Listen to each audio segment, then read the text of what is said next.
She grabbed a stranger's arm at a bar to hide from her ex, pretending they were together. He played along instantly, his touch confident and dangerous. What she didn't know, the man she'd just kissed was a ruthless mafia boss, and now she was tangled in his world. The bass pounded through Lena's chest as she pushed through the Friday night crowd at Skyline Bar. Her friends were somewhere near the back, celebrating her promotion with overpriced cocktails and terrible karaoke. She should have been happy. Marketing director at 27. Her mom would cry when she called tomorrow.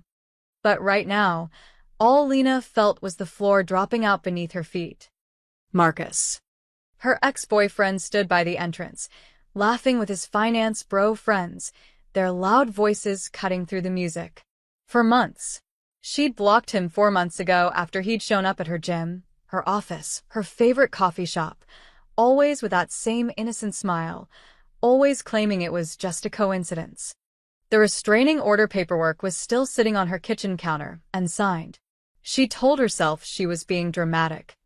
Now, watching him scan the room like he owned it, she wished she'd filed it yesterday. Move. Just move. Lena turned quickly, her heel catching on the sticky floor, and grabbed the first solid thing she could find, a man's arm. "I'm so sorry," she gasped, pressing herself against his side. "Please, I need you to pretend you know me. My ex just walked in, and I can't." The words died in her throat. The man looked down at her with eyes like black ice, sharp, calculating, and completely unreadable. He was tall, maybe 6'2", with dark hair swept back from a face that belonged on a cologne ad. The kind of handsome that felt dangerous. His suit probably cost more than her car. "How long?" His voice was low and accented. Italian, smooth as expensive whiskey. "What? How long do you need me to be your boyfriend?" He said it like he was asking about the weather, his hand already settling on her waist with practiced ease. Lena's brain short-circuited. "Just until he leaves. Please. I'll buy you a drink, He's looking this way." She glanced over. Marcus had spotted her. His smile froze, then twisted into something ugly. "Kiss me," the stranger said calmly. "What? You want him to believe it?" His other hand came up to cup her jaw, tilting her face toward his. "Then sell it, Bella." Lena had maybe half a second to decide. Marcus was already pushing through the crowd, his expression darkening. She could see it playing out, the confrontation, the scene, her friends getting involved, Marcus playing the victim like he always did. She closed her eyes and kissed the stranger. His mouth was warm and demanding, nothing tentative about it.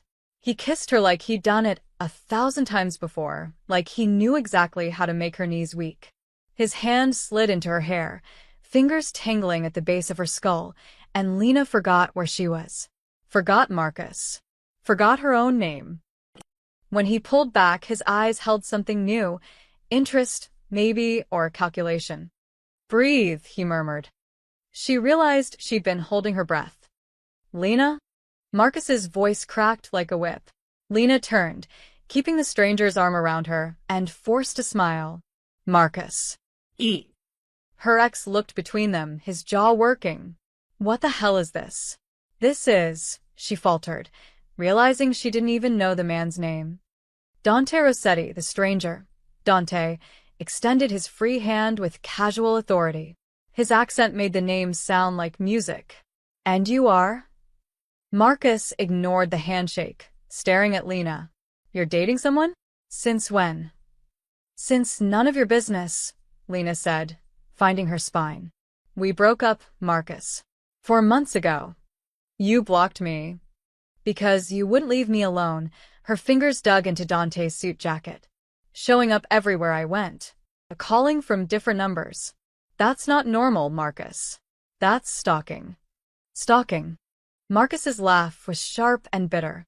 "I was trying to fix things. You just threw away 3 years like it meant nothing." "It meant everything. That's why I left." Lena felt Dante's hand tighten slightly on her waist, supportive, not controlling. It felt nothing like Marcus's touch. "You made me feel small. Like I was never enough." "That's bullshit." Watch your mouth. Dante's voice dropped into something cold and final. The temperature around them seemed to plummet. The lady asked you to leave her alone. Multiple times, from what I understand. So here's what's going to happen. You're going to walk away, delete her number, and forget she exists. Understand? Several people nearby had stopped talking. Lena felt the weight of their attention, but it was nothing compared to the pressure radiating from Dante. He stood perfectly still, but somehow commanded the entire space. Marcus's face went red. Who the fuck do you think you are? Someone you don't want to meet twice. Dante's smile didn't reach his eyes. Go home, friend. While you still can. The threat hung in the air like smoke. Marcus looked at Dante, really looked at him, and something in his expression changed. Fear flickered across his features before he could hide it. This isn't over, Lena, Marcus spat, already backing away. Actually, Dante said softly, it is. The way he said it made it sound like a tombstone inscription. Marcus turned and shoved through the crowd. Lena watched him disappear down the stairs, her heart hammering so hard she thought it might crack a rib. Oh my God, she whispered. Thank you. I'm so sorry, I didn't mean to drag you into. Did he ever hit you? Dante's gaze was still on the stairway, tracking something Lena couldn't see. No. Nothing like that. He was just controlling, manipulative. It took me too long to realize. Men like that escalate. Dante finally looked down at her. You should file that restraining order. Lena froze. How did you? You mentioned paperwork on your counter. Just now, his expression didn't change. You should be more careful what you say to strangers, Bella. But she hadn't mentioned that. She was sure of it. Who are you? Lena asked slowly, her instincts screaming that something was very wrong here. Dante released her waist and straightened his cuffs. Someone who appreciates good timing. Your friends are worried about you. She glanced back. Her best friend Jenna was indeed staring from across the bar, phone in hand like she was ready to call 911. Right. I should. Lena started to step away, but Dante caught her wrist gently. If he contacts you again, call me. He pressed something into her palm, a business card, heavy stock, embossed lettering. Just a name and phone number. No company. No title. I don't understand, Lena said. Why would you? Because men like your ex don't stop when you ask nicely. Dante's thumb brushed across her racing pulse once before he let go. And because you chose well tonight, even if you don't know it yet. Chose what? The right stranger to grab. He smiled, actually smiled, and it transformed his entire face for just a second. Then it was gone. Good night, Lena Martinez. He walked away before she could ask how he knew her full name. As he moved through the crowd, she noticed two things. The way people subtly cleared a path without seeming to, and the two large men in dark suits who materialized to follow him toward the exit. Lena looked down at the card in her hand. Dante Rossetti. Just the name and a phone number. The paper felt expensive, important. Wrong. She pulled out her phone and searched his name, her fingers clumsy with adrenaline. The results made her blood run cold. Rossetti crime family. Mafia. Organized crime. FBI investigation. And photos, dozens of photos, of the man who'd just kissed her like he meant it. Lena? Jenna appeared at her elbow, grabbing her arm. Who the hell was that? Are you okay? Was that Marcus? Who was the guy you were? I need to go home, Lena whispered. She made it to the street before her hands started shaking. And she definitely didn't look back to see the black Mercedes SUV idling at the curb, or the dark-haired man watching her from the back seat with eyes that missed nothing. The subway ride home felt like it lasted hours. Lena clutched her purse, the business card burning a hole in her pocket. Every time the train stopped, she checked the platform. Looking for Marcus. Looking for men in dark suits. Looking for trouble she'd accidentally invited into her life. Dante Rossetti. Actual mafia boss. And I kissed him. Her apartment building looked the same as always. Old brick, flickering hallway lights, Mrs. Chen's cat watching from the second-floor window. Normal. Safe. Lena took the stairs two at a time anyway, fumbling with her keys until she was inside with the deadbolt thrown. She should have felt better. She didn't. Her phone buzzed. Unknown number. You made it home. Good. Sleep well, Lena. No signature needed. She knew exactly who it was. Lena blocked the number with shaking hands, then searched Dante Rossetti again. This time, she read every article. The Rossetti family controlled most of the waterfront. Shipping, construction, garbage collection, legal fronts for everything illegal underneath. Dante's father, Antonio, had run it for 30 years before dying of a heart attack 2 years ago. Now Dante held the reins, and, according to the FBI, he was smarter and more dangerous than his father ever was. And he thinks I'm some kind of spy. The memory of his question in the bar replayed. Did he ever hit you? No. Not that. Something earlier, quieter. The way he'd looked at her when she grabbed his arm, not surprised, but ready. Like he'd been expecting something. Lena's stomach twisted. Had she really just randomly chosen him? Or had her subconscious recognized danger and latched onto something even more dangerous? She didn't sleep that night. Monday morning came too fast. Lena dragged herself to work at Riverside Media, mainlining coffee and avoiding mirrors. The office buzzed with the usual chaos, account managers shouting about deadlines, interns running between cubicles, her boss Daniel already stressed at 9 a.m. There she is. Daniel grinned, waving her into his office. Our new marketing director. How was the celebration? Fine, Lena lead. Great. Thank you again for the opportunity. You earned it. Now, about the Henderson account. Her phone buzzed. She glanced down. Marcus, we need to talk. I'm sorry about Friday. I was just shocked. Can we meet for coffee? Lena's jaw tightened. She'd forgotten she'd unblocked him months ago during a moment of weakness. Lena? Daniel was watching her. You okay? Yeah, sorry. Just another buzz. Marcus, I know you're reading these. Don't ignore me. Marcus, who was that guy? Are you really dating him, or were you just trying to hurt me? Marcus, Lena, answer me. Excuse me, she muttered, stepping into the hallway. She blocked Marcus again, her hands trembling with anger. 3 years of this. 3 years of walking on eggshells, justifying every friendship, every late night at work. She'd thought leaving would be enough. The phone rang. Different number. Ms. Martinez? A woman's voice, professional and cold. This is Rebecca from Horizon Consulting. We have Marcus Sterling here asking us to relay a message since you've blocked his personal number. He'd like to. Lena hung up. Jesus Christ. He was using his work contacts now. She made it through the morning in a fog, jumping every time someone approached her desk. At lunch, she walked to the Thai place on Morrison Avenue, her usual Wednesday spot, but she needed comfort food. And froze on the sidewalk. A black Mercedes SUV was parked across the street. Tinted windows. Engine running. Lena's pulse skyrocketed. She pulled out her phone, pulled up Dante's blocked number and unblocked it. Leave me alone. I'm not whatever you think I am. Stop following me. The response came in seconds. Not me following you, Bella. Look left. She turned her head. Marcus sat in a coffee shop window 2 doors down, staring directly at her. When their eyes met, he raised his cup in a mock toast. Lena's blood went cold. How long has he been there? Another text from Dante. Go inside the restaurant. Order your usual.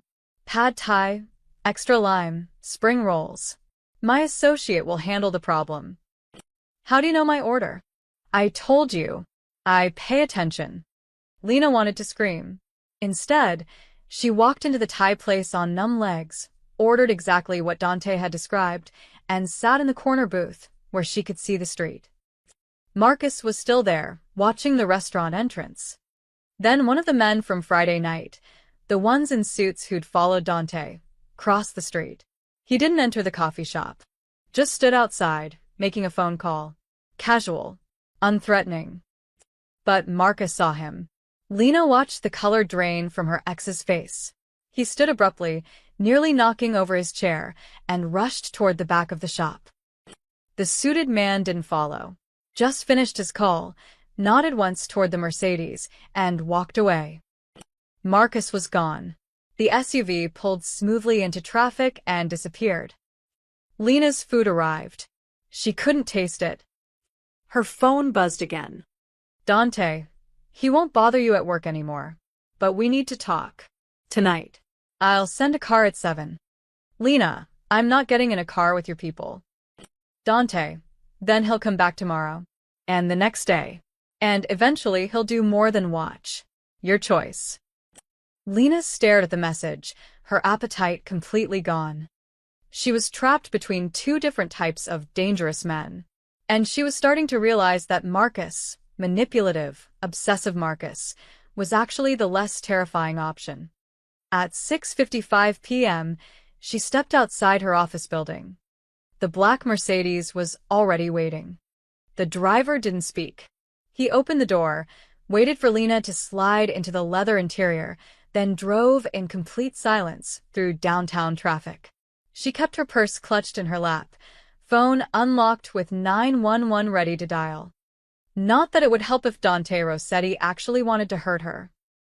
They didn't go to a warehouse or some shadowy back alley like she'd feared. Instead, the Mercedes pulled up to Central, one of the most exclusive Italian restaurants in the city. The kind of place where reservations took months. Dante waited outside, leaning against the brick wall in a charcoal suit, checking his phone. When he saw her, he pocketed it and opened her door himself. "You came," he said simply. "You didn't give me much choice." Lena stepped out, keeping distance between them. "What do you want?" Dinner. And answers, he gestured to the entrance. "After you." The interior was all warm lighting and quiet conversations, the scent of garlic and wine hanging in the air. The hostess took one look at Dante and immediately led them to a private corner table, away from other diners. "Your usual, Mr. Rossetti?" "Please." "And the lady will have," he looked at Lena. "What would you like?" "To know why I'm here," Lena said flatly. The hostess retreated quickly. Smart woman. Dante settled into his chair with the easy confidence of someone who owned the room. Maybe he did. Lena wouldn't be surprised if he owned the whole building. "Marcus Sterling," Dante said without preamble. "Works at Apex Financial. Drives a leased BMW. Cheated on you twice that you know about, probably more that you don't. His college roommate filed a harassment complaint against him in 2019. The girl before you had to change her number 3 times. Lena's stomach dropped. "How do you?" "I make it my business to know things." Dante's expression was unreadable. "Especially when someone from my world suddenly appears in a stranger's life. I'm not from your world. I'm a marketing director who made a stupid mistake on Friday night." Maybe he leaned forward slightly. "Or maybe someone told you exactly where I'd be." Exactly when. "Maybe grabbing my arm wasn't panic, it was strategy." "You're insane." "I'm careful," his voice hardened. 3 months ago, the Vitali family tried to plant an informant in my organization.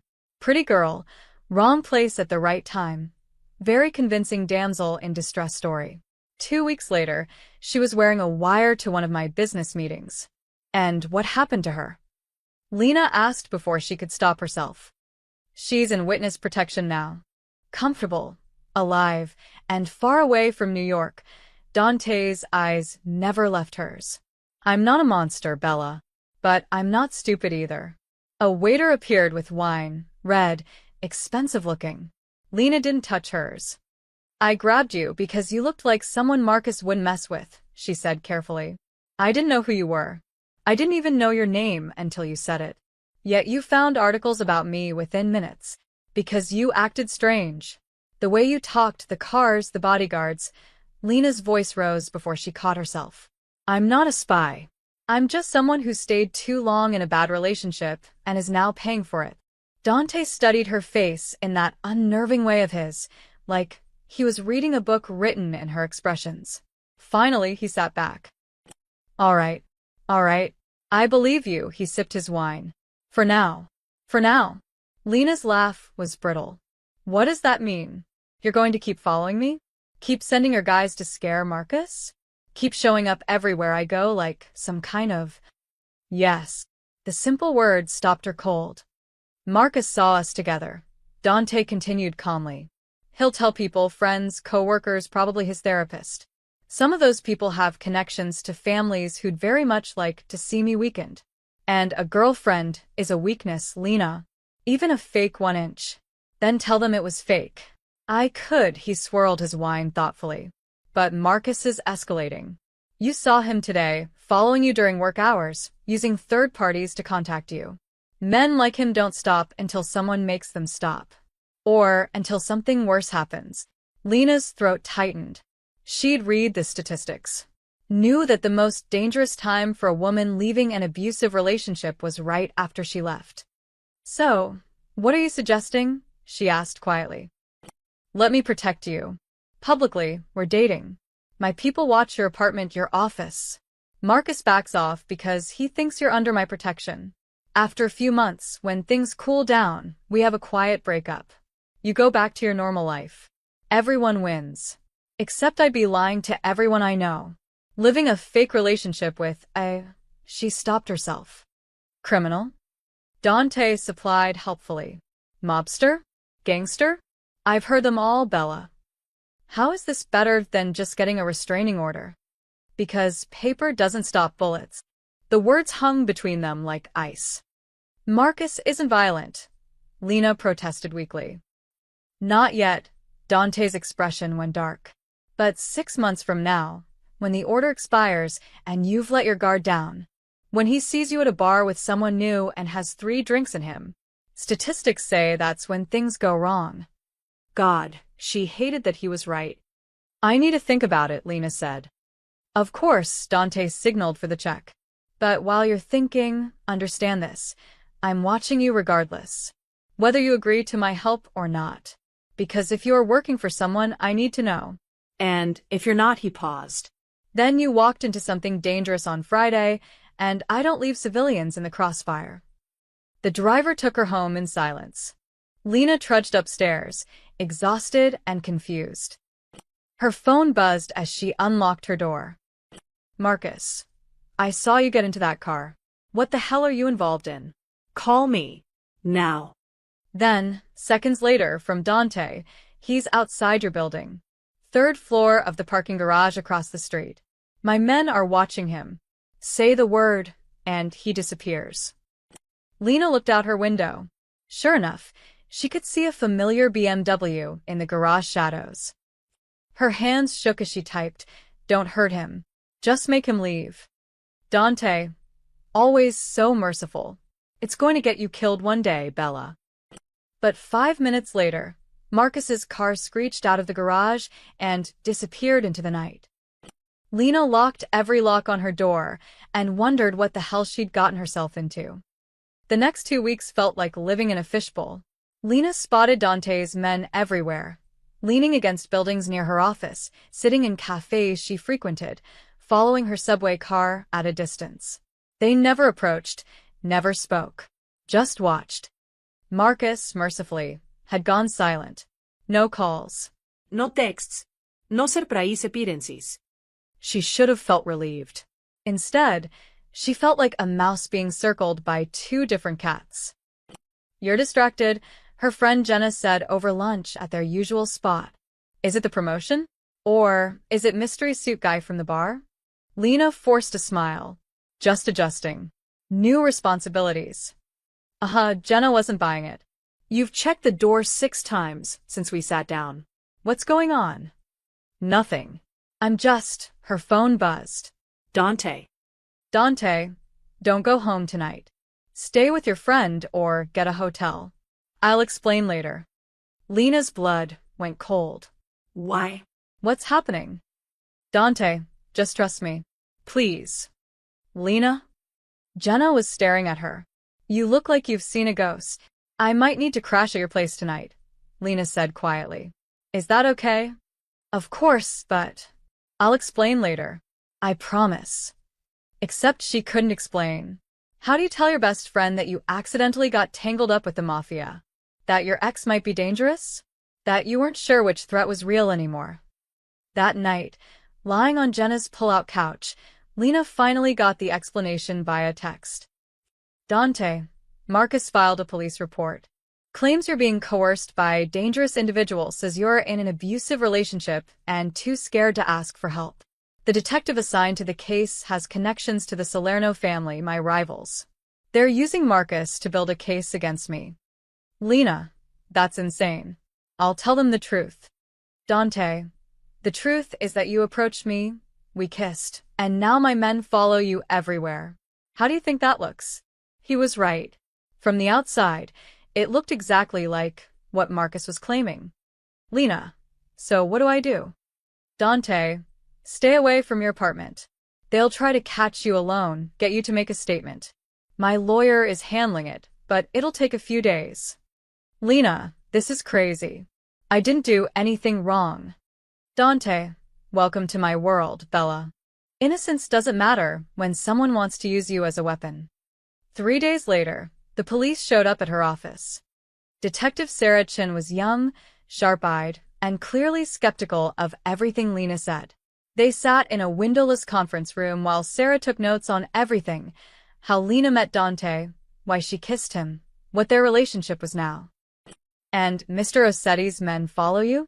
Sarah asked. Everywhere you go. They're just around sometimes, Lena hedged.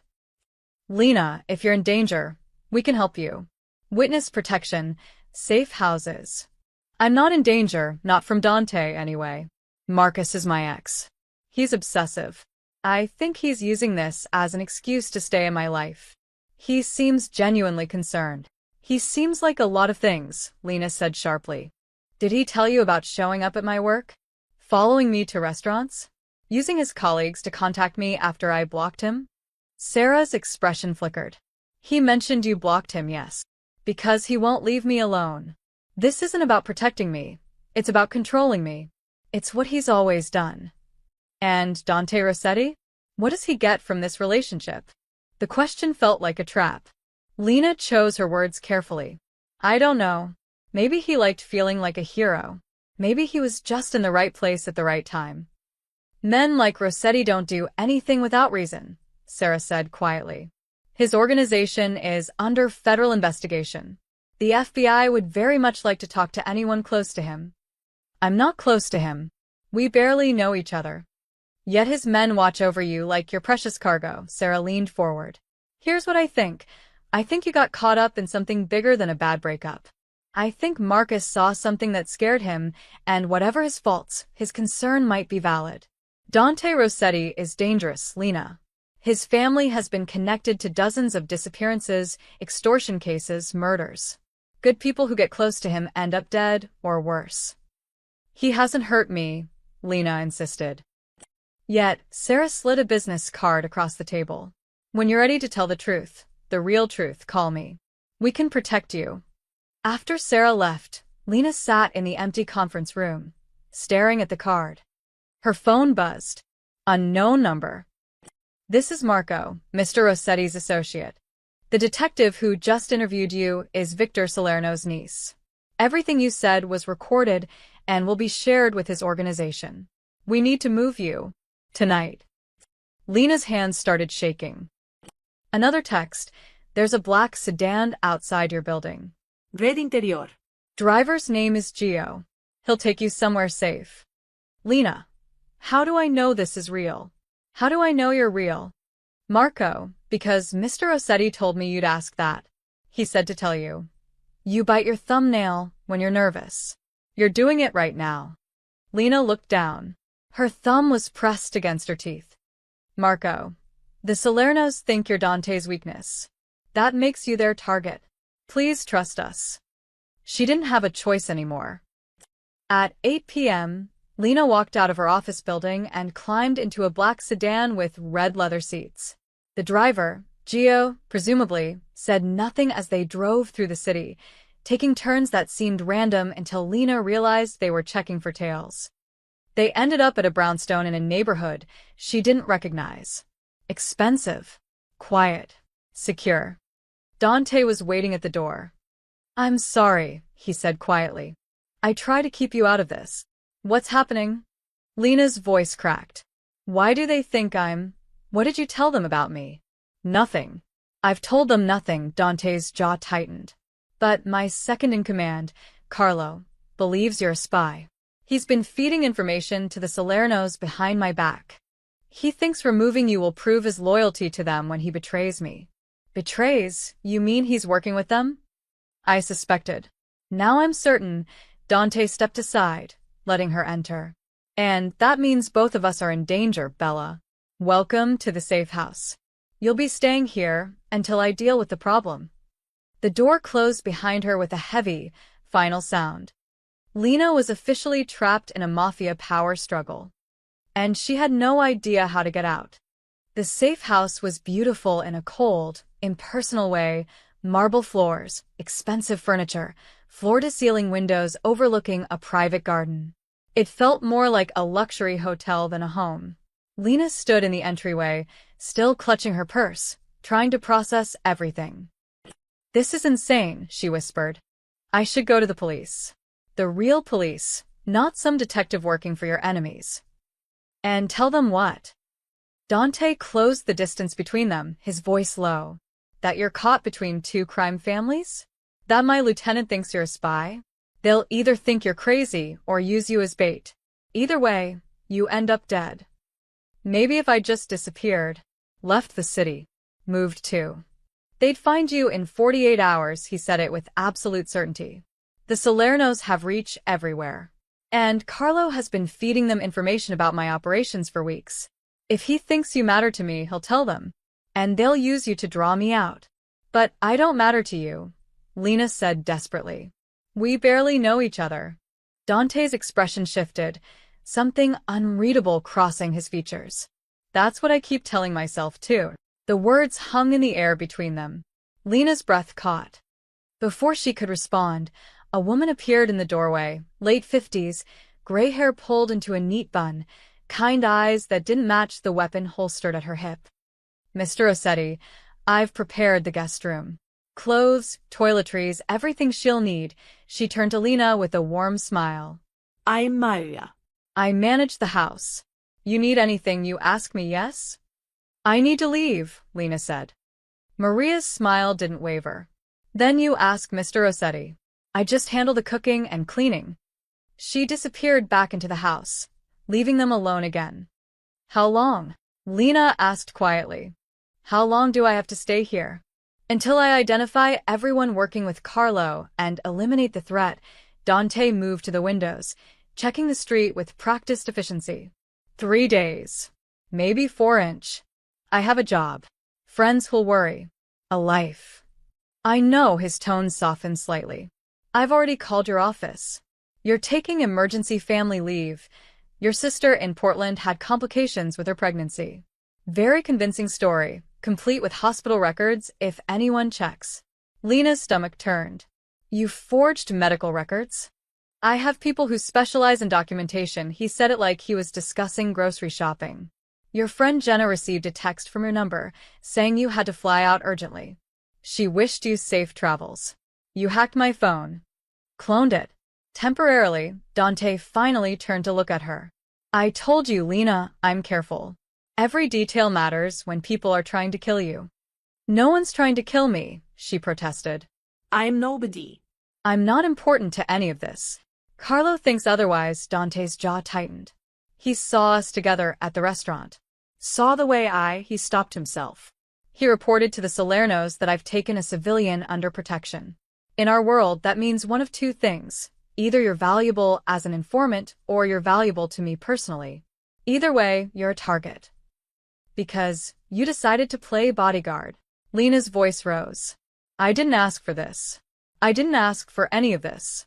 I just wanted Marcus to leave me alone. And he has. By trapping me in a different cage. She threw her hands up.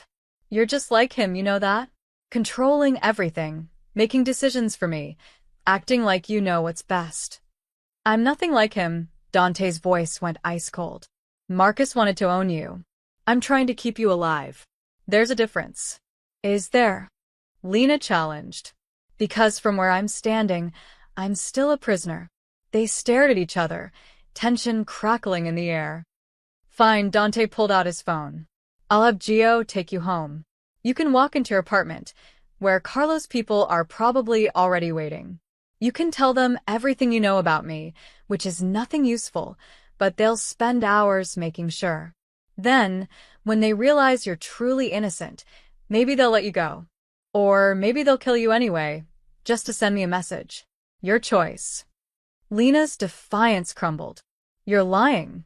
You're just trying to scare me. Am I? Dante pulled up something on his phone and turned it toward her. Security footage, grainy, but clear enough. Two men standing outside her apartment building. One of them held what looked like a surveillance photo of her. They've been there since this afternoon, Dante said quietly. Waiting. Lena's legs felt weak. She sank onto the nearest chair. This can't be happening. I just grabbed your arm. I just wanted one night without Marcus's drama. How did it turn into this? Bad luck, Dante pocketed his phone. Wrong place, wrong time, wrong man to kiss. Clearly. Something that might have been a smile flickered across his face. For what it's worth, I didn't want this either. I have enough problems without a civilian complicating things. How flattering. But he paused, choosing his words carefully.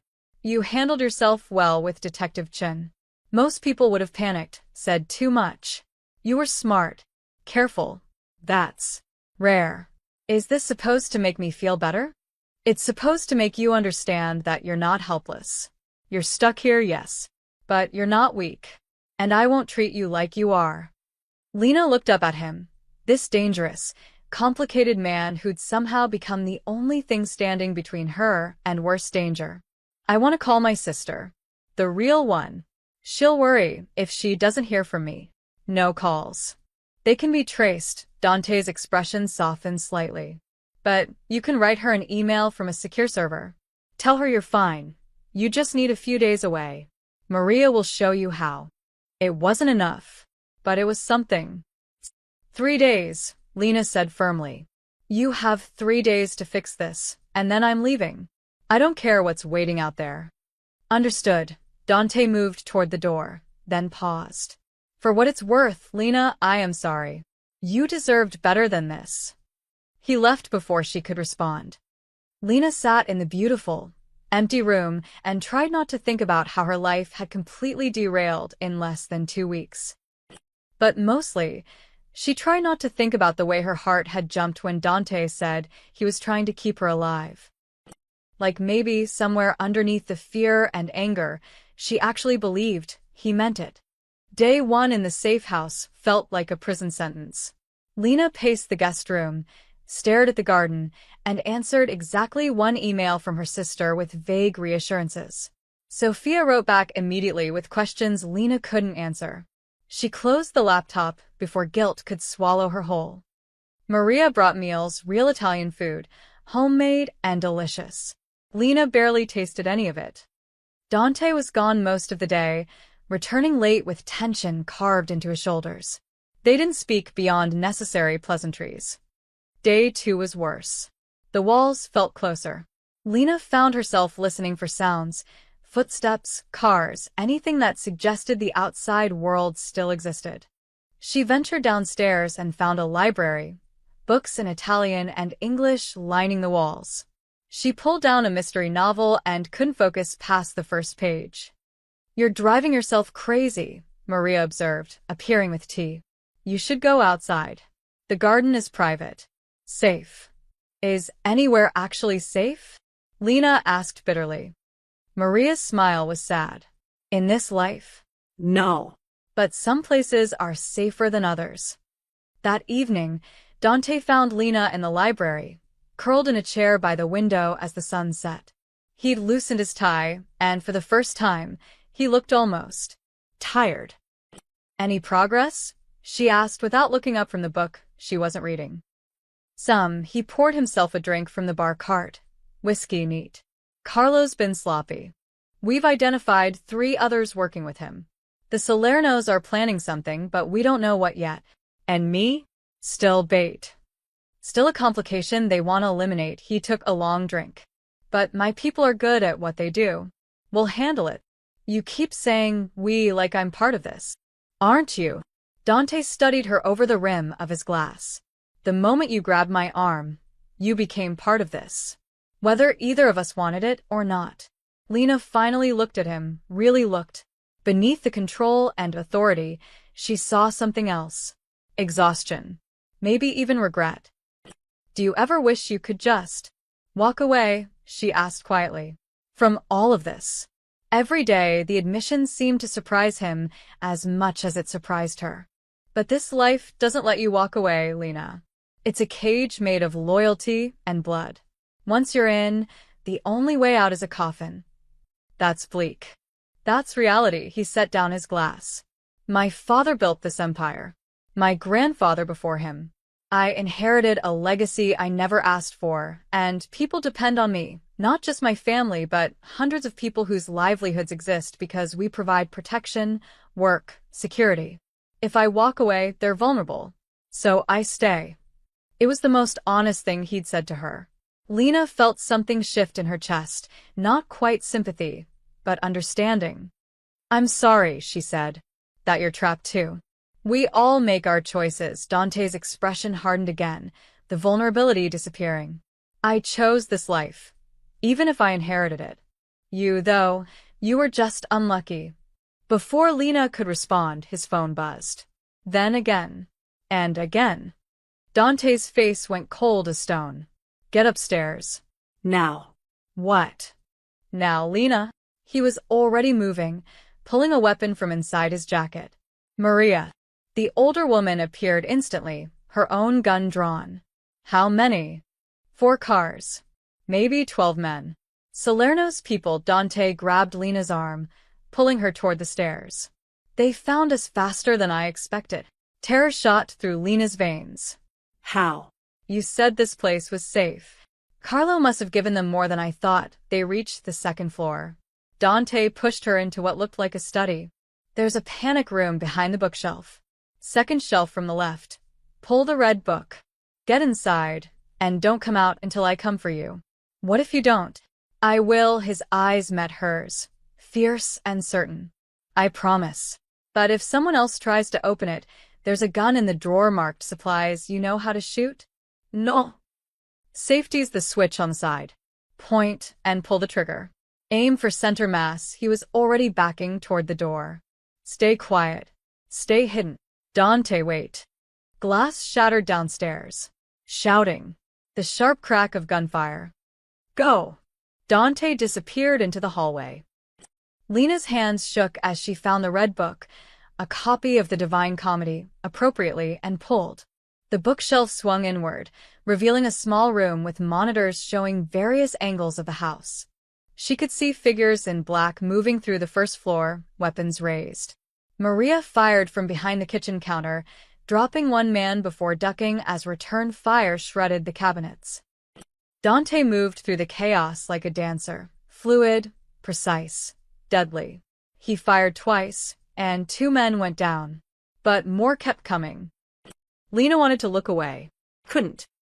On one monitor, she saw a man split from the group and head for the stairs. He moved with purpose, like he knew exactly where he was going. Carlo. It had to be. Coming for her specifically. She scrambled to the drawer marked supplies. Found the gun, heavier than she expected, cold and terrifying in her hands. Her fingers fumbled for the safety. The footsteps reached the 2nd floor. Moving closer.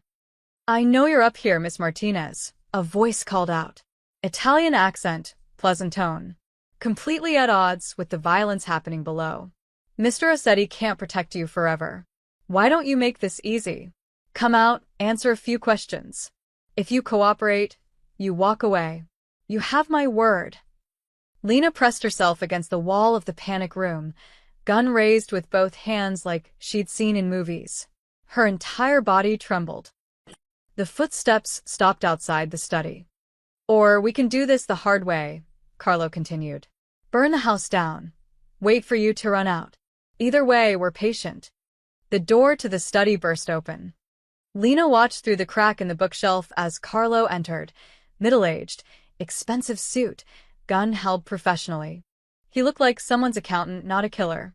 He walked straight toward the bookshelf. Lena's finger tightened on the trigger. Center mass. Like Dante said. Point and pull. Carlo reached for the red book. Carlo. Dante's voice echoed from the hallway.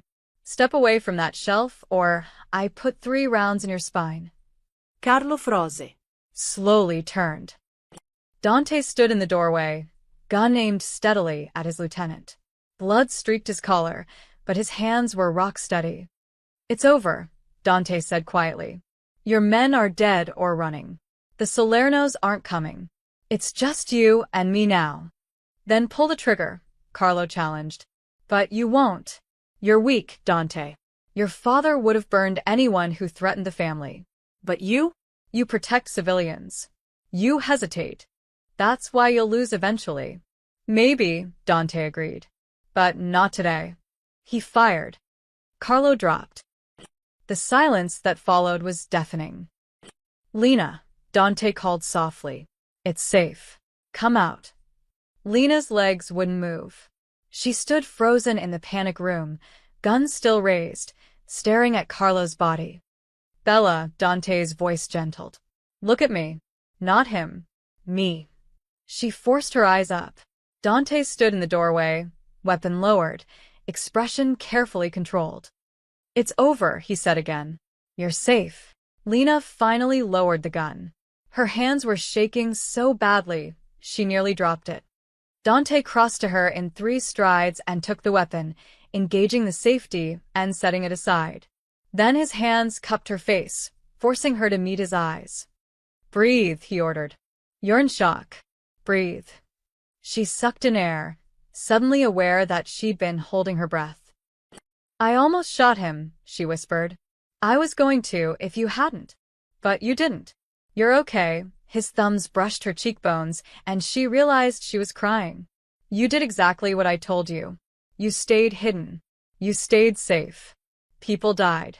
Downstairs, I saw. Don't think about that, Dante's voice was firm. Think about the fact that you're alive. That's what matters. Lena wanted to argue, wanted to scream. Instead, she collapsed against his chest and let herself shake. Dante's arms came around her, solid and warm. For a moment, he just held her. Welcome to my world, he murmured against her hair. Still think we're the same? Your ex and I. Lena pulled back just enough to look at him. No, she admitted. Marcus never would have protected me like that. Something flickered in Dante's eyes. Then maybe you're learning. The cleanup took hours. Men arrived, Dante's people, and removed the bodies with efficient, terrifying precision. They replaced the shattered windows, scrubbed blood from marble floors, removed bullet holes from walls. By dawn, the safe house looked untouched except for the lingering smell of gun smoke. Lena sat in the kitchen, wrapped in a blanket Maria had draped over her shoulders, watching the organized chaos. She couldn't process it, couldn't make it feel real. Drink this, Maria set down a cup of something that smelled like honey and herbs. It'll help with the shaking. Lena's hands were still trembling. She'd watched people die last night. Not on TV, not in movies, in real life, just downstairs from where she'd been hiding. Does it get easier? She heard herself ask. Maria's smile was sad. No, mia cara. But you learned to carry it better. How long have you worked for Dante? 23 years. Since he was a boy, Maria sat down across from her. His mother hired me when she got sick. Breast cancer. She wanted someone to look after him when she was gone. I'm sorry. Me too. She was a good woman. Better than this world deserved. Maria's eyes grew distant. She made Dante promise to be different from his father. Not softer. She knew that would get him killed, but more careful about who got hurt. That's why he protects civilians. Why he's protecting you. At what cost? Lena gestured to the windows being replaced. How many people died last night because of me? Those men died because they made bad choices. Because they betrayed family. Maria's voice hardened. Don't take that guilt on yourself. Dante would never forgive you for it. Before Lena could respond, Dante appeared in the doorway. He changed clothes, the blood-stained shirt gone, replaced by a simple black t-shirt and jeans. Without the suit, he looked younger, more human. Maria, give us a minute. Maria squeezed Lena's hand once before leaving. Dante poured himself coffee and leaned against the counter, studying Lena with those dark, unreadable eyes. You didn't sleep. Could you? After last night? I rarely sleep anyway. He took a long drink. The Salerno family knows about the attack. They've called for a sit-down neutral ground tomorrow night. They want to negotiate. Negotiate what? Peace. Carlo's dead, and 4 of their men with him. They're claiming it was a rogue operation, unauthorized. They want to avoid a full war. Do you believe them? No, Dante's expression was grim. But I'll take the meeting anyway. Because war is expensive, messy, and bad for business. If we can settle this with words instead of bodies, I will. Lena absorbed this. And me? Am I still a target? That's what I'll be negotiating. He set down his cup. If they agree you're off limits, officially recognized as under my protection, then you're safe. If not, then what? Then I make sure they understand the cost of touching you. His voice went cold. Permanently. The protective intensity in his tone made something flutter in Lena's chest. She pushed it down. You can't start a war over me. I'm not worth that. That's not your decision to make. Dante crossed to her, pulling out a chair and sitting close enough that she could see the exhaustion shadowing his eyes. Last night, when Carlo was outside that room, I realized something.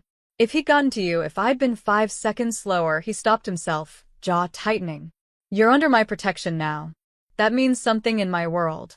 It means I'd burn down half the city before I let anyone hurt you. Why? Lena's voice cracked. We barely know each other. I'm just some random girl who grabbed your arm at a bar. I don't know, the admission seemed to cost him. But somewhere between that kiss and last night, you stopped being random. You became someone he paused, carefully choosing words. Someone I don't want to lose. The air between them felt charged, dangerous in a completely different way than last night's violence.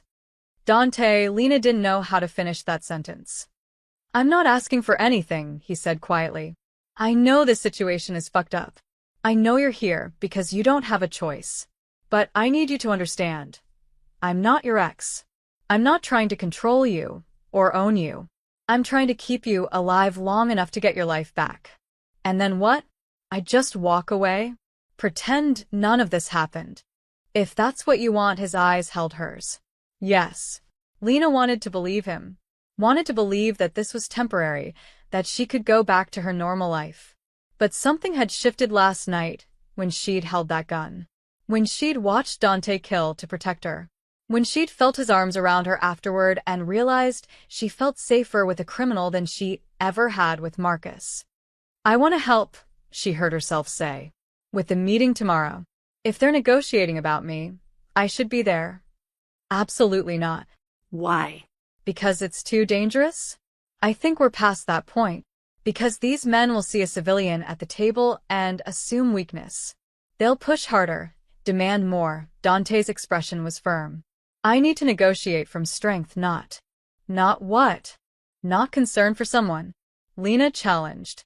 You just said I matter to you. Don't you think they already know that? Carlo knew. That's why he came after me specifically. Dante was quiet for a long moment. You're right, he admitted finally. They probably do know. But that doesn't mean I'm bringing you into a room full of men who'd kill you for leverage. Then teach me how to survive it. Lena leaned forward. You said I'm not weak. Prove you meant it. Let me be part of the solution instead of just the problem. Something like respect flickered across Dante's face. You're stubborn. So are you. Fine, he stood abruptly. But if you're coming to this meeting, you need to understand the rules. How to sit, what to say, when to stay silent. In that world, every gesture means something. Every word is a negotiation. Then teach me. For the next several hours, Dante did exactly that. He explained the hierarchy of crime families, the protocols of sit-downs, the subtle signals of power and submission. He made her practice sitting still, keeping her expression neutral, responding to provocations without showing emotion. You never look away first, he instructed. But you don't stare aggressively either. You hold eye contact just long enough to show confidence, then return attention to me. You're not challenging them. You're showing that I have your trust. This is exhausting. Welcome to politics with guns. A hint of a smile touched his lips. You're doing well, though. Better than I expected. They broke for lunch. Maria's pasta, eaten at the kitchen table while Dante explained the Salerno family structure. Then more lessons about reading body language, understanding coded phrases, recognizing when violence was about to break out. If I stand up suddenly, you get behind me, Dante said.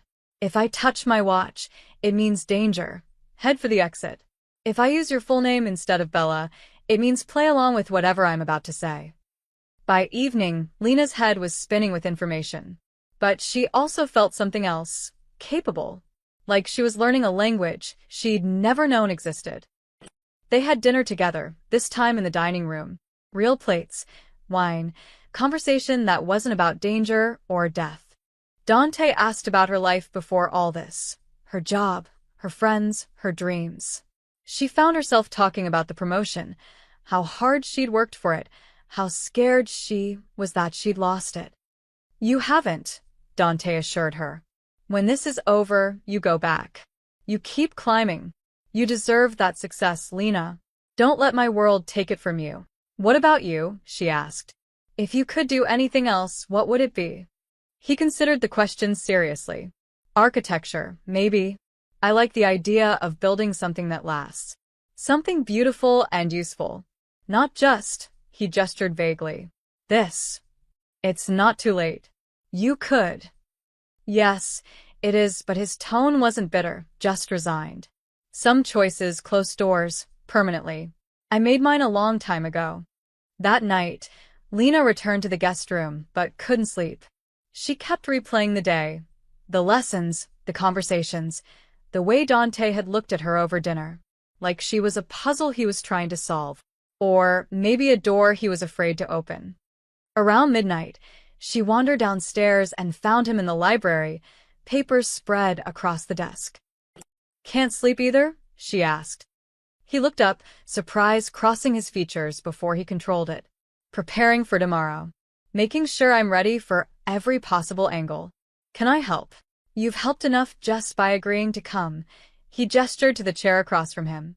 But if you want to keep me company, I wouldn't mind. Lena sat, and they worked together in comfortable silence, him reviewing documents, her reading the book she'd never finished. Outside, the city slept. Inside, something warm and dangerous continued growing between them. Neither acknowledged it, but both felt it. The morning of the meeting arrived with gray skies and tension thick enough to choke on. Lena dressed carefully in clothes Maria had provided.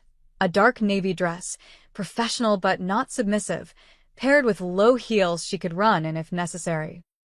You look strong, Maria approved, adjusting the collar. Not a victim. That's good.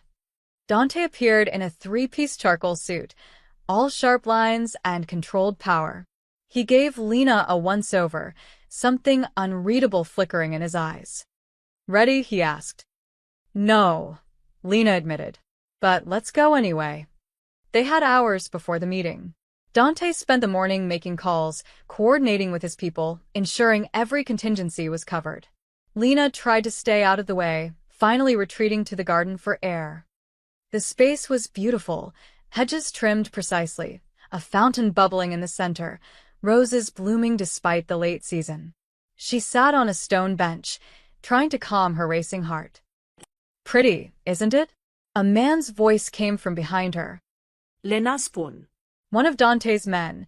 She'd seen him last night during the cleanup. Older, maybe 50, with graying hair and cold eyes. He wore a suit similar to Dante's, but somehow looked less comfortable in it. I'm sorry, I didn't catch your name last night, Lena said carefully, remembering Dante's lessons about respect and hierarchy. Vincent. I'm Dante's tactical advisor, he smiled, but it didn't reach his eyes. Mind if I join you? Everything in Lena's gut screamed danger, but refusing would be rude. Of course. Vincent sat, leaving careful space between them. Big day. You nervous about the meeting? Terrified, Lena admitted honestly. Don't be. Dante knows what he's doing. Vincent pulled out a cigarette, lit it.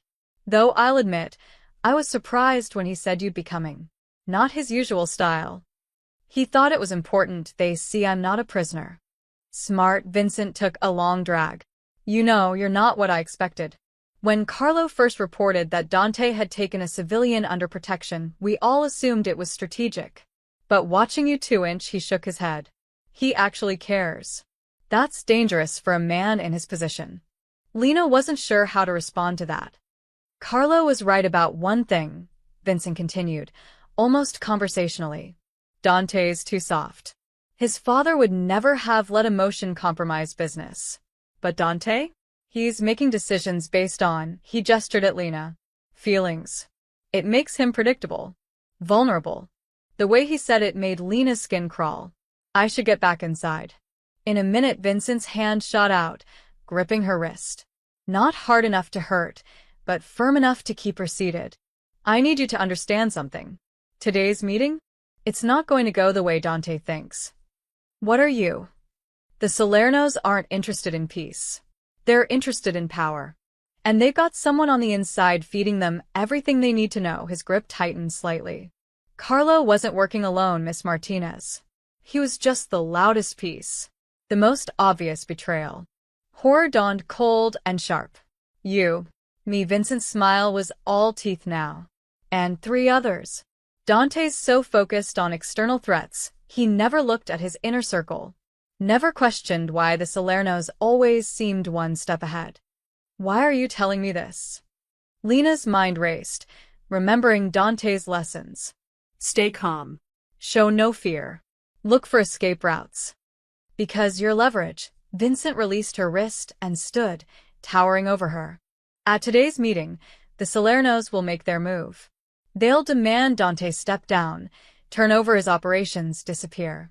And when he refuses, because of course he'll refuse, they'll kill him. Quick, clean, in front of witnesses so no one questions what happened. You're insane. Dante's men will. Dante's men will follow the new leadership. Me. Vincent stubbed out his cigarette. The family respects strength. Once Dante's gone, I step up. The Salernos get access to our waterfront operations, I get control of everything else. Everyone wins. Except Dante. And me. Lena asked quietly. You're the reason Dante will walk into the trap, without suspecting. He's too busy protecting you to see what's really happening. Vincent leaned down, his face inches from hers. So here's what you're going to do. You're going to go to that meeting, sit pretty and watch. And when it's over, you're going to forget this conversation ever happened. Because if you warn him, if you try to help him, I'll make sure you suffer in ways that make last night look gentle. Understand? Lena's heart pounded so hard she thought it might explode. But she kept her expression neutral, remembered Dante's lessons about showing strength. I understand. Good girl. Vincent straightened. See you at the meeting, Miss Martinez. He walked away, leaving Lena shaking on the bench. She had to warn Dante. But how? Vincent would be watching her every second now. If she said anything, if she gave any sign that she knew. Lena stood on trembling legs and walked slowly back toward the house, her mind working frantically. Every window could have eyes behind it. Every shadow could be Vincent's people. She found Dante in his study, reviewing documents one final time. Everything okay? He looked up, immediately reading something in her expression. What happened? Lena glanced at the door. Open. Anyone could be listening. She crossed to Dante, leaned close like she was going to kiss his cheek, and whispered directly in his ear. Vincent. He's working with the Salernos. It's a trap. The meeting is an ambush. Dante went absolutely still. For 3 seconds he didn't move, didn't breathe. Then, loud enough for anyone listening to hear. You're nervous about tonight. That's natural. Come here. He pulled her into his arms, speaking normally while his hand traced words on her back. Old code, maybe, or just reassurance. To anyone watching, it looked like he was comforting her. Against her ear, barely audible. How do you know? He told me. In the garden. He wanted me to watch you die. Dante's arms tightened fractionally. How many others? 3 more. He didn't say who. Fuck. The whispered curse was vicious. Then louder. I know this is scary, but I promise you'll be safe tonight. I won't let anything happen to you. The performance was perfect, but Lena felt his heart hammering against her cheek, felt the tension coiled in every muscle. He pulled back, cupping her face and looking into her eyes. To anyone else, it looked tender, but Lena saw the calculation there, the rapid strategizing. Trust me, he said clearly. Then, so quiet she almost missed it. Change of plans. Follow my lead. No matter what happens. Lena nodded. Dante released her and turned to his desk, pulling out his phone. Marco, get everyone together. Meeting in 10 minutes. Conference room a pause. Yes, everyone. Including Vincent. He hung up and looked at Lena, something fierce and protective blazing in his eyes. You just saved my life, he said quietly. Now I'm going to save yours. But it's going to get dangerous before it gets better. It's already dangerous. Bella, his hand found hers, squeezed once. What comes next makes last night look like a rehearsal. But I need you to be strong. Can you do that? Lena thought about Marcus, about the restraining order she'd never filed, about spending 3 years being controlled, manipulated, made small, about the woman she'd been who would have hidden and hoped someone else would save her. That woman was gone. I can be strong, she said firmly. Tell me what you need me to do. Dante's expression shifted into something almost like pride. Come to the meeting. When Vincent makes his move, you get behind me and stay low. After that, he smiled, cold and dangerous. After that, I introduce some traitors to consequences. 10 minutes later, Dante's inner circle gathered in the conference room. Vincent walked in last, confident and relaxed. He had no idea that the prey had just become the predator. And Lena, watching from her seat beside Dante, felt something dark and satisfied settle in her chest. Let's see how you like being trapped. The meeting location was a luxury hotel on the waterfront, Riverside Grand, all marble columns and crystal chandeliers. Neutral territory, owned by a family with no stake in the conflict. Dante's convoy arrived exactly on time. 3 black SUVs, armed men flanking every exit, Vincent among them playing his role perfectly. Lena's hands were ice-cold despite the warm evening. Dante had spent the past hour making calls, repositioning his people, setting traps Vincent didn't know existed. But walking into the hotel felt like walking into a lion's den anyway. Remember, Dante murmured as they entered. Stay close. When I signal, move.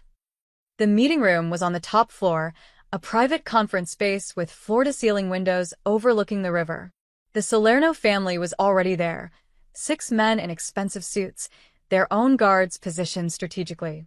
And at the head of the table, Victor Salerno himself, 70 years old, silver-haired, with eyes like chips of ice. Dante, Victor's smile was all predator. Thank you for coming. And you brought your guest. Lena Martinez, Dante's hand rested protectively on her lower back. Since this negotiation concerns her safety, I thought her presence appropriate.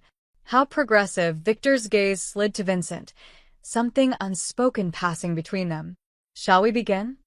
They sat, Dante and Lena on one side, the Salernos across from them. Vincent positioned himself slightly behind Dante, where he could easily reach for a weapon. Lena noticed 3 other men in Dante's group exchanging glances with Vincent. The other traitors. Her stomach twisted. Let's speak plainly, Victor began. Carlo's operation was unauthorized. A tragedy, truly. But it revealed something interesting. You've taken a civilian under protection. That's not like you, Dante. Not practical. Lena was targeted because of her association with me. That makes her my responsibility. Or your weakness. Victor leaned forward. Here's my proposal. You step back from the waterfront operations. Let us manage that territory. In exchange, the girl goes free, unharmed, forgotten. Everyone wins. Everyone except the people who depend on those operations for work. They'll adapt. Or they won't. Victor's expression hardened. The alternative is war, Dante. Messy, expensive, with bodies stacking up on both sides. Is one civilian really worth all that blood? Lena felt every eye in the room turn to her. Dante had taught her this moment. The test, the pressure point. She kept her expression neutral, her posture confident. With respect, Mr. Salerno, Lena said clearly, I'm not the weakness here. I'm the excuse. Victor's eyebrows rose. Excuse for what? For men like Carlo and others to challenge Dante's leadership. To claim he's lost his edge, she met Victor's gaze steadily. But from where I'm sitting, the man who protects instead of sacrifices is stronger, not weaker. Because he doesn't need to prove himself by hurting innocent people. Silence dropped like a stone. Then Victor laughed, genuine surprised. She's got spine. I'll give you that, Dante. But spine doesn't stop bullets. No, Dante agreed. Loyalty does. And that's something you'll never understand, Victor. You buy allegiance. I earn it. Vincent shifted behind them. Lena saw his hand move toward his jacket. It was happening. Actually, Victor said, his smile turning cruel, I think you'll find loyalty is more expensive than you realize. Vincent. Vincent's gun came up, aimed at the back of Dante's head. Everything happened at once. Dante exploded upward, his chair flying backward into Vincent. Lena dropped low as taught. Glass shattered, not from the windows, but from the ceiling. Dante's men rappelled down from the floor above, weapons drawn. Traditory. Dante's voice cut through the chaos. Vincent, Marco's cousin Antonio, Sal, you're done. Gunfire erupted. Victor's guards returned fire.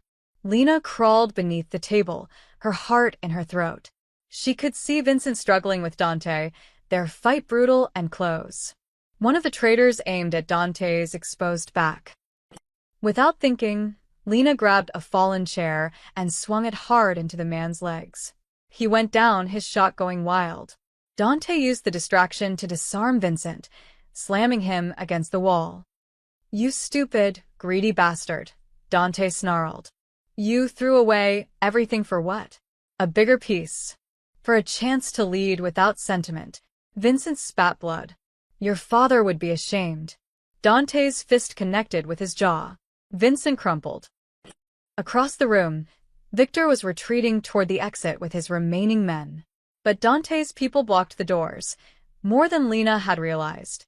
The entire hotel was surrounded. It's over, Victor. Dante shouted over the gunfire. Your mole is done. Your attack failed. Surrender or die here. You can't kill me. Victor's composure finally cracked. I'm a made man. The commission will. The commission will understand that you violated neutral territory for an ambush. That you tried to murder me during a sanctioned sit-down. Dante's smile was sharp as a blade. You broke the rules, Victor. Not me. Victor's face went ashen as he realized the trap. Dante had known, had prepared, had turned Vincent's betrayal into evidence against the Salernos. Stand down, Victor finally ordered his men. All of you. Now. The shooting stopped. In the ringing silence, Lena became aware of her own ragged breathing, the sting of glass cuts on her hands from crawling, the way her entire body shook with adrenaline. Dante crossed to her, pulling her up gently. You okay? I hit someone with a chair. I saw something like pride flickered in his eyes. You saved my life. Again. We're even then. Not even close, Bella. The authorities would arrive soon, the legitimate ones, whom Dante had called before the meeting even started. Vincent and the other traitors were being secured. Victor Salerno looked 20 years older, realizing he'd just lost everything. But then movement at the window. Down. Marcos shouted. The window exploded inward. A figure in black dropped through, weapon raised. Not Salerno's people. Someone else entirely. Dante shoved Lena behind him as the shooter fired. The bullet meant for Dante caught him in the shoulder instead, spinning him around. He went down hard. Dante. Lena screamed. The shooter advanced, pulling back his mask. Young, maybe 25, with Marcus's eyes. Marcus's brother, the man said coldly. You ruined his life. Took his girl. Made him look weak. Now you pay. He aimed at Dante's head. Lena didn't think. She grabbed Vincent's dropped gun from the floor, thumbed off the safety like Dante had taught her, and fired. The recoil nearly broke her wrist. The bullet hit Marcus's brother in the leg, dropping him before he could fire again. Marco's men swarmed him immediately. Lena dropped the gun, her hands shaking violently, and fell to her knees beside Dante. Blood spread across his white shirt, but he was conscious, breathing hard. That's 3 times, he managed, his voice strained. You've saved me 3 times now. Shut up, tears burned her eyes. You're not allowed to die. You promised. Not dying. Just. Hurts like hell, he tried to smile. You're a terrible shot, by the way. Aimed for center mass, hit his leg. I was aiming for his leg, you idiot. She pressed her hands against his shoulder, trying to stop the bleeding. I'm not a killer. Could have fooled me. His hand found hers, blood slicked but warm. Thank you, Lena. For everything. Sirens wailed in the distance. Help was coming. But Lena couldn't stop staring at the blood on her hands. Dante's blood, because of her. Because she'd grabbed his arm at a bar. Because Marcus's obsession had infected even his family. This has to end, she whispered. All of it. I can't. People can't keep dying, because of me. They're not dying because of you. Dante's grip tightened on her hand. They're dying because they made bad choices. You made good ones. You survived. That's what matters. Paramedics rushed in. They tried to separate Lena from Dante, but he wouldn't release her hand. She comes with me, he ordered. Non negotiable. In the ambulance, racing through city streets, Lena held Dante's hand and realized something terrifying. She didn't want to go back to her old life anymore. Didn't want to pretend this hadn't changed her. She'd killed someone tonight. Or tried to. Had saved Dante's life 3 times.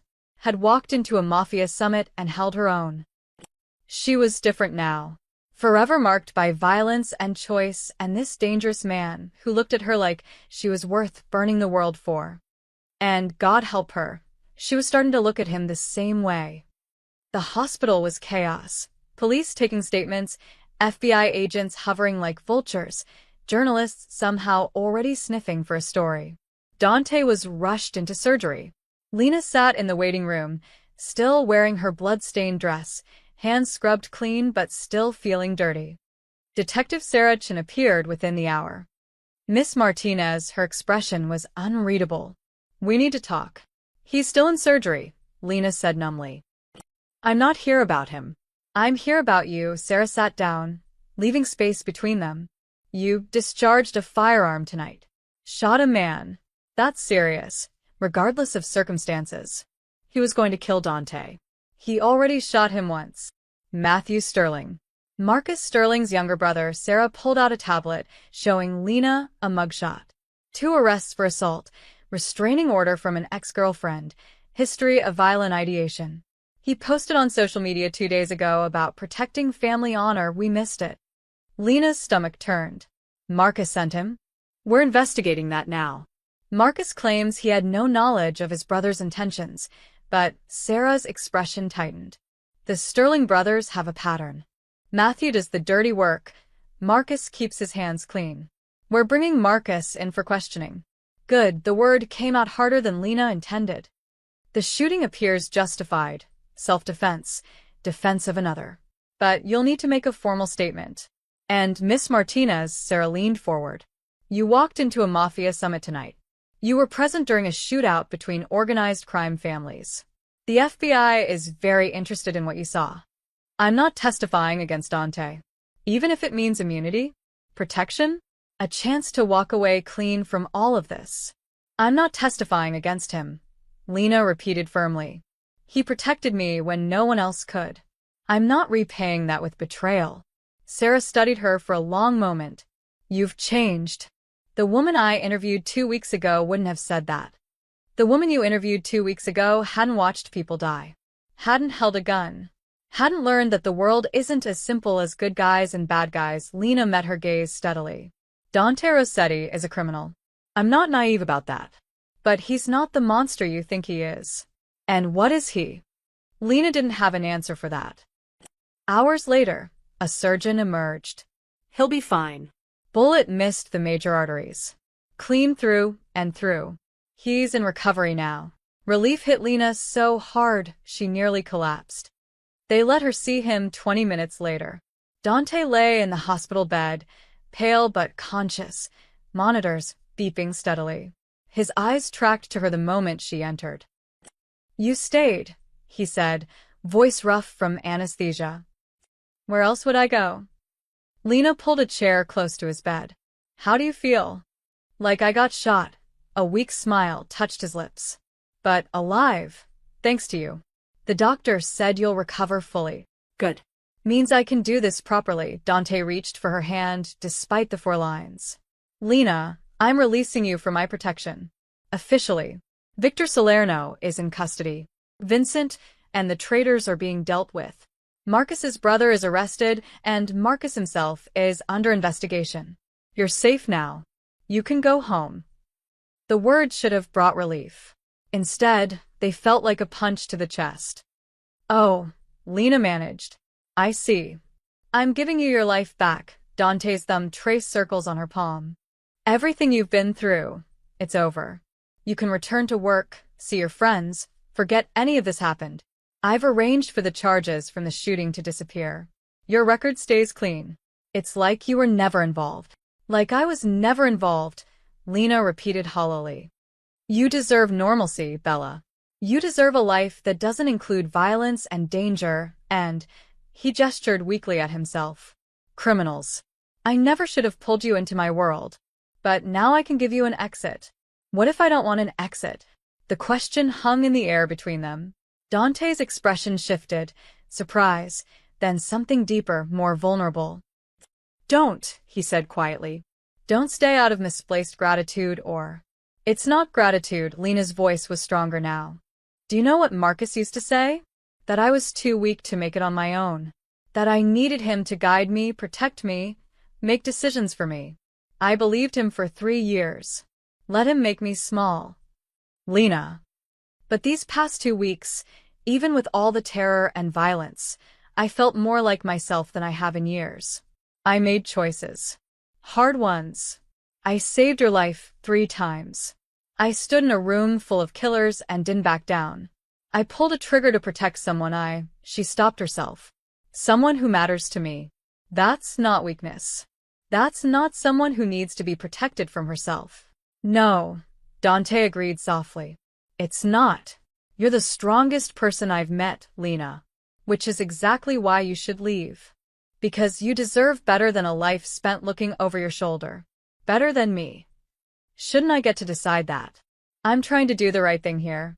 By pushing me away?" Lena's eyes burned. "I spent 3 years with someone who controlled me by claiming he knew what was best for me.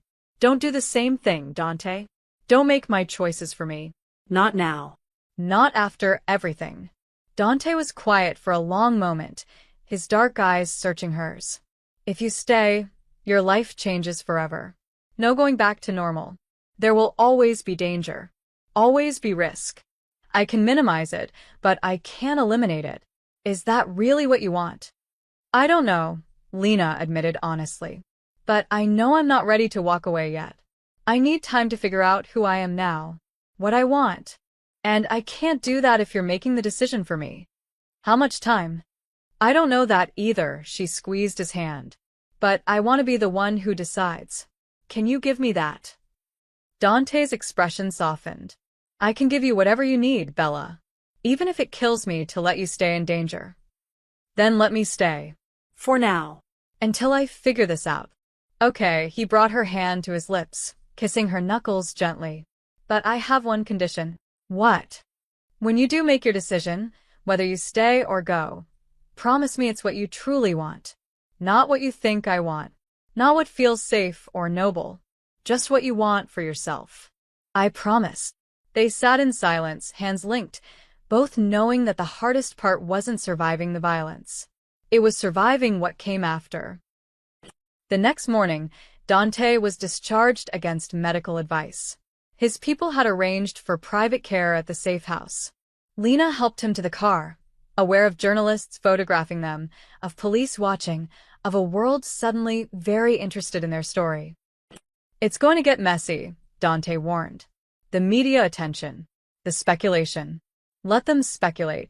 Back at the safe house, Maria fussed over Dante while Lena escaped to the garden. She needed air, space, time to think. Her phone had been returned. Dozens of messages from Jenna, from her boss, from her sister.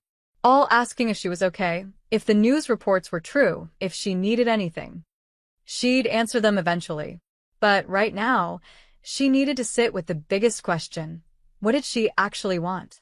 The old Lena would have run back to safety, filed the restraining order, thrown herself into work, pretended none of this happened, built walls higher and stronger than before.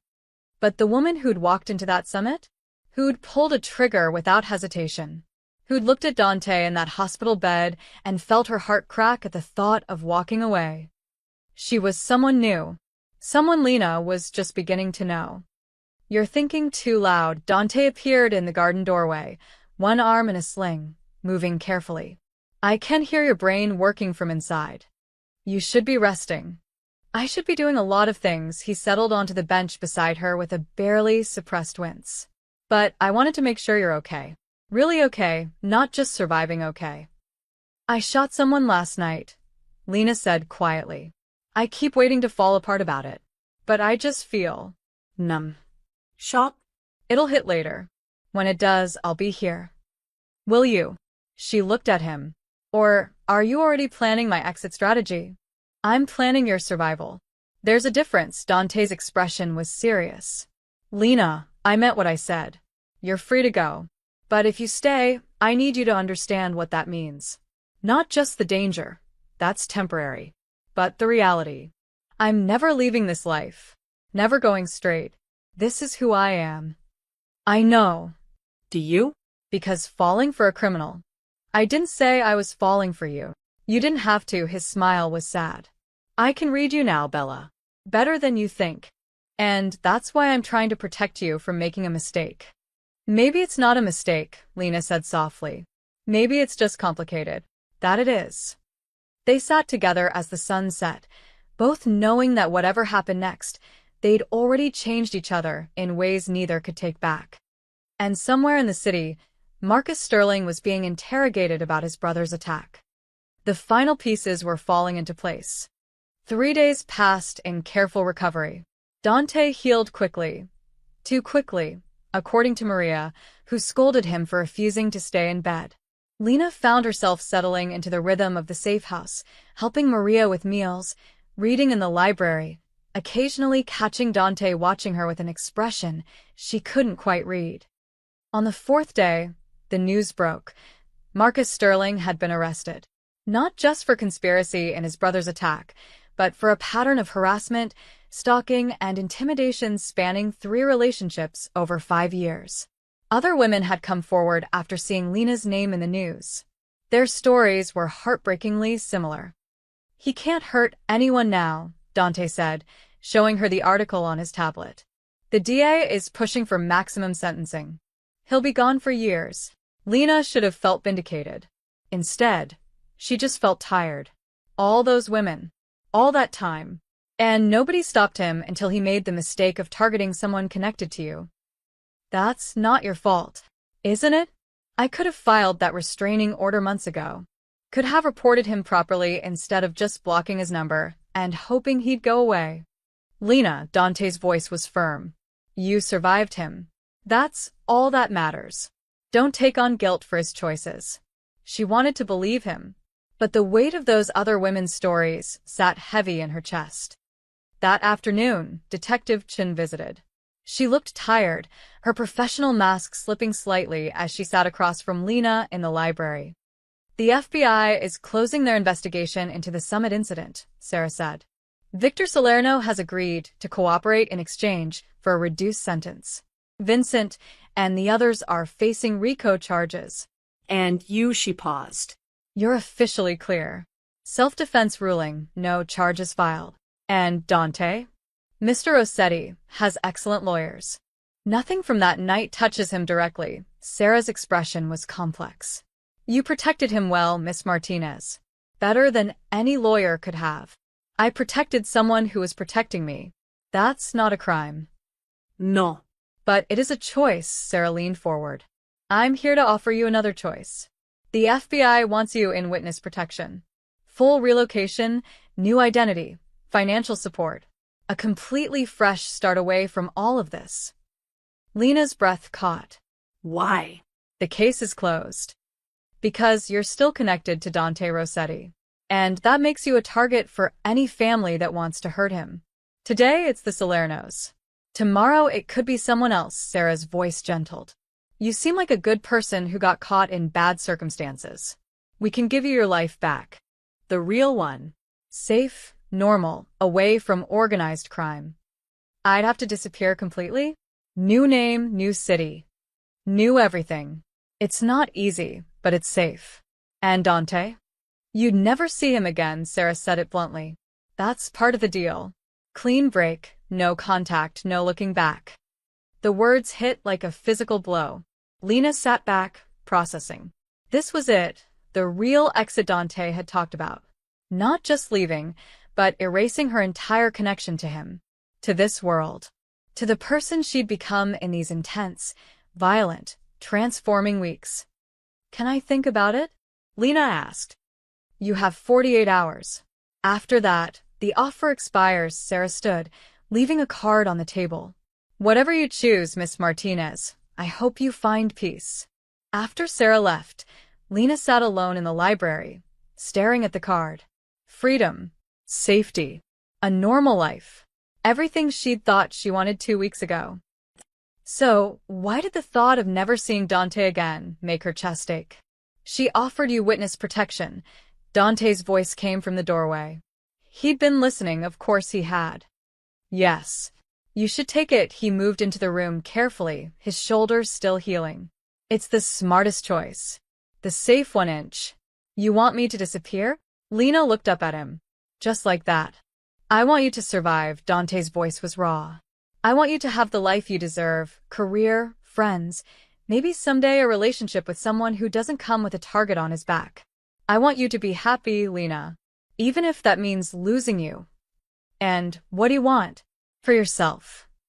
The question seemed to catch him off guard. Dante was quiet for a long moment, his dark eyes searching hers. I want you to stay, he finally admitted. I want to wake up and find you in my library. I want to argue with you over dinner about whether I'm being too controlling. He stopped himself. But what I want doesn't matter. What's best for you matters. Stop it, Lena stood, crossing to him. Stop deciding what's best for me.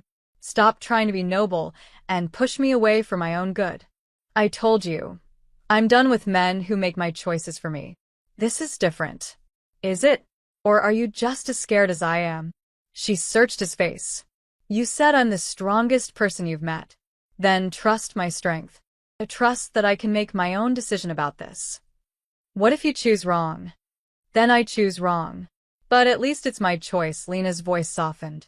Dante, for the first time in years, I feel like I'm actually living instead of just surviving. Yes, it's dangerous. Yes, it's complicated. But it's mine. Don't take that away from me. Dante's control finally cracked. He pulled her close with his good arm, his forehead dropping to rest against hers. You're going to drive me insane, Bella. You know that. Probably. She felt his breath against her lips. But you'll survive. Will I? His voice was barely a whisper. Because if something happened to you, if someone hurt you because of me, I don't think I would survive that.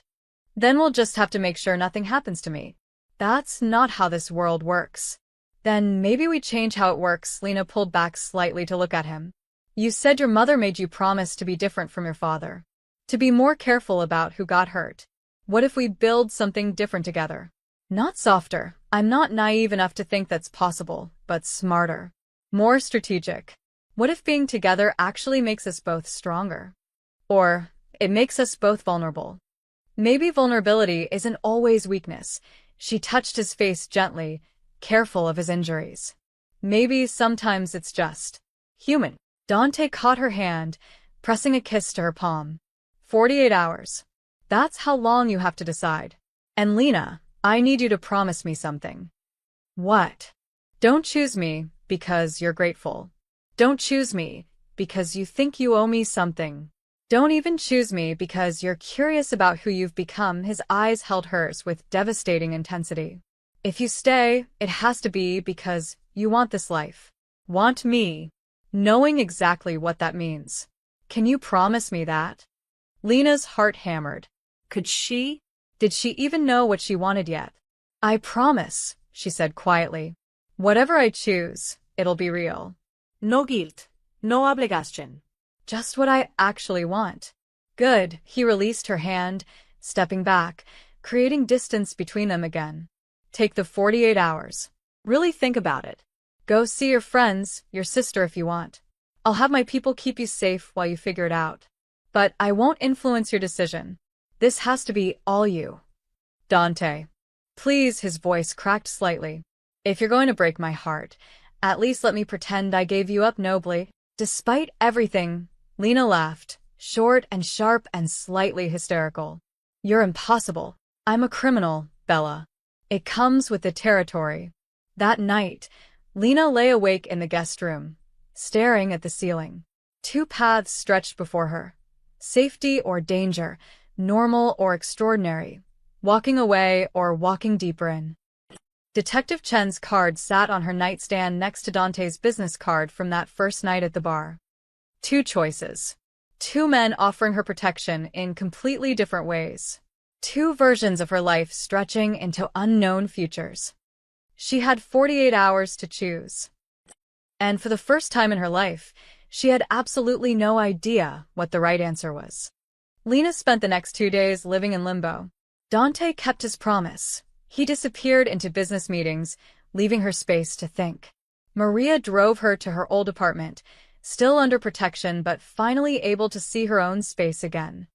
It looked exactly the same, and completely foreign. The unsigned restraining order still sat on her kitchen counter, a relic from a different lifetime. Lena threw it away.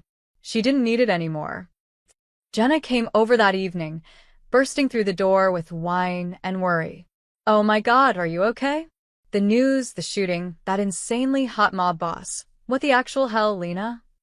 They talked for hours. Lena told her everything, or most of everything. The fear, the violence, the impossible situation she'd found herself in. And Dante.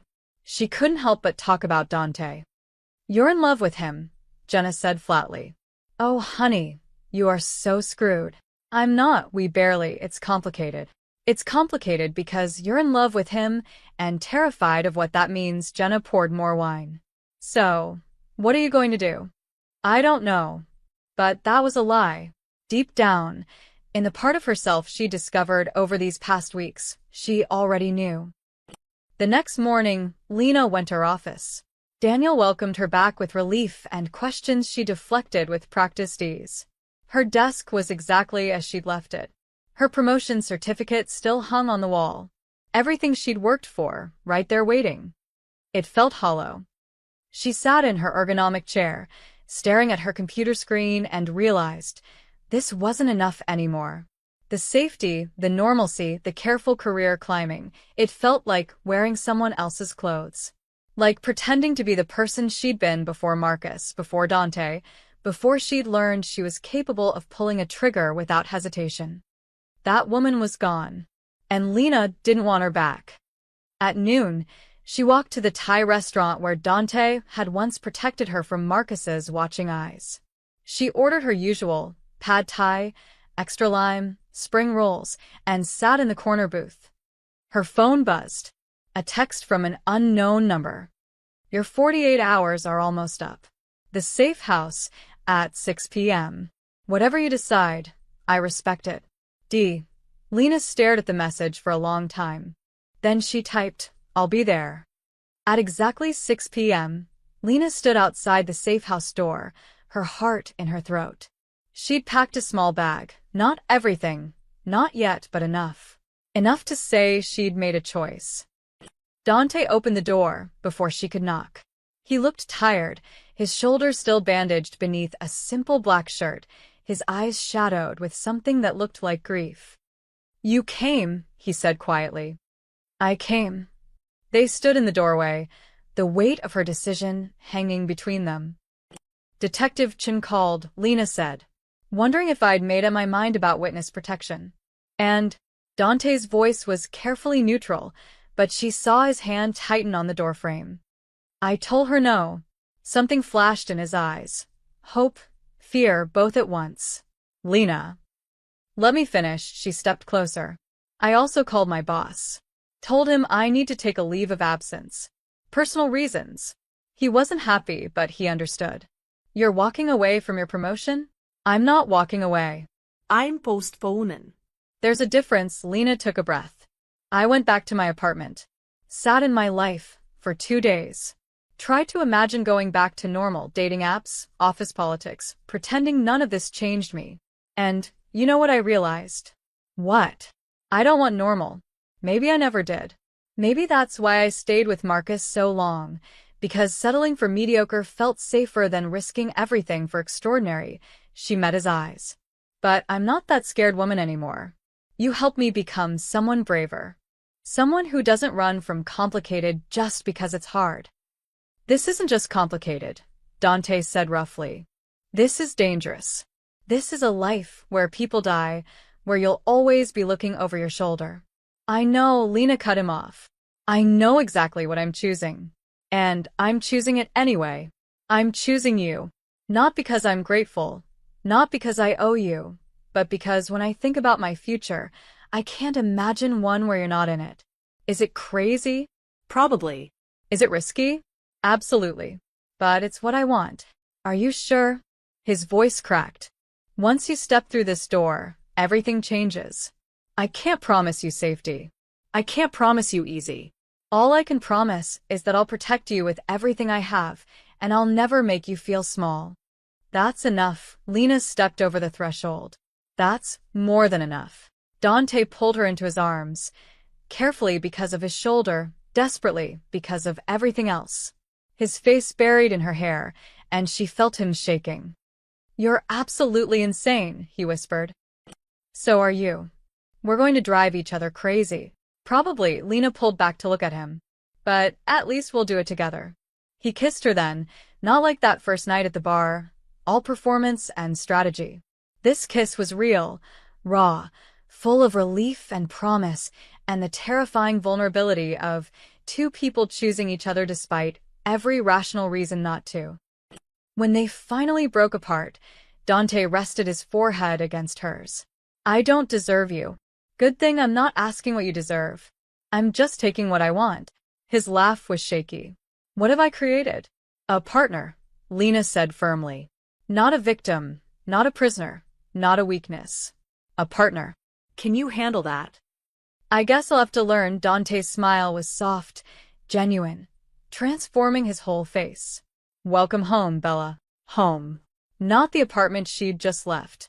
Not the life she'd postponed. But here, in the chaos and danger and impossible love she'd stumbled into when she grabbed a stranger's arm at a bar. "One condition," Lena said. "Anything. When things calm down, when it's safe, I want to go back to work. Maybe not at Riverstone, maybe somewhere else, but I need to keep being me. Not just the woman in your life." "Deal." Dante kissed her forehead. "I don't want you to lose yourself. I fell for you because of who you are, not who you could become for me." "Good answer." Maria appeared in the hallway, beaming. "Finally. I was beginning to think you'd both be too stubborn. Dinner is ready. And Miss Lena, I prepared your old room." Unless, she glanced between them meaningfully. Dante actually blushed. "Maria, I'm just saying you're both adults, you've been through trauma together. These things happen. We'll figure out the sleeping arrangements ourselves." "Thank you," Dante said firmly, but his hand found Lena's and squeezed. Over dinner, Maria's incredible cooking, wine that probably cost more than Lena's monthly rent, conversation that flowed easily. Lena watched Dante laugh at something Maria said. Saw the way the weight had lifted from his shoulders. realized that she'd done that. Her choice had freed something in him, just as his protection had freed something in her. They were both different now, both transformed by violence and choice and the strange alchemy of two people finding each other at exactly the wrong right time. After dinner, they sat in the garden as the sun set, Dante's good arm around her shoulders, her head resting against his chest. "No regrets?" he asked quietly. "Not yet," Lena said honestly. "Ask me again in a month." "Fair enough," he pressed a kiss to her hair. Thank you, Bella. "For choosing me. For choosing this. For being brave enough to want something extraordinary. Thank you for teaching me I could be." They sat in comfortable silence as darkness fell, two people who'd found each other in chaos and decided that together was worth the risk. Somewhere in the city, Marcus Sterling sat in a jail cell, his obsession finally ended. Somewhere else, the remnants of the Salerno family regrouped and plotted. Somewhere beyond it all, Lena's normal life waited, patient, safe, unchanged. But here, in this garden, in this dangerous man's arms, Lena felt something she hadn't felt in years, completely, impossibly, terrifyingly alive. And that was worth every risk. That was worth everything. The end.